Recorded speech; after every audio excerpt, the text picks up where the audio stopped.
Hello everyone, in this video we are going to learn about the data type in JavaScript.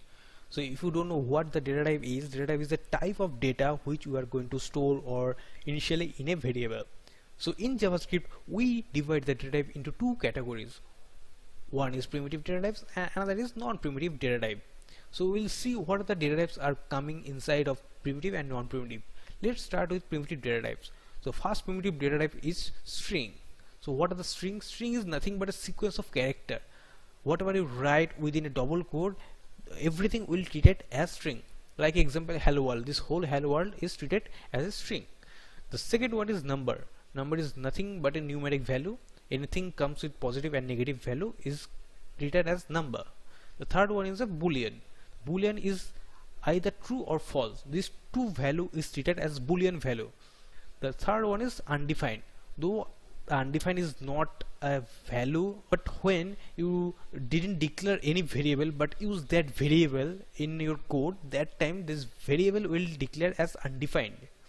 So we are not going to use undefined anywhere in our code, but it's kind of an error JavaScript will provide. If you didn't declare any variable and use it in your code and you try to run that, you will get an error like your variable is undefined. Okay, and the last one under the primitive data type is null. So null is no value. If you declare a variable with a variable name and didn't assign any value into it, then that variable is holding null value. That means no value. So these are the 5 primitive data types in JavaScript. Now we'll see what the non-primitive data types are. So first non-primitive data type is object. So object is like the represent instant through which we can access its member. So it's a little bit high level. We'll see what object is when we'll discover the object chapter in our future video. The second one is array. The array is nothing but a group of similar type of value. What that means, like if I consider number, then 10, 20, if I group them all together and put them in a single variable, then that variable is called as array.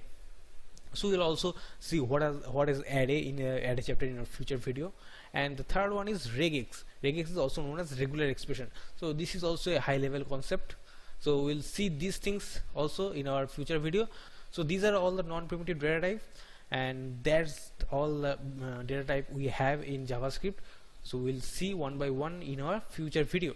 So that's it. If you have any doubt or any question, please reach out to me in the comment section, or if you understand well this video, then please give it a like and see you in the next video. Thank you.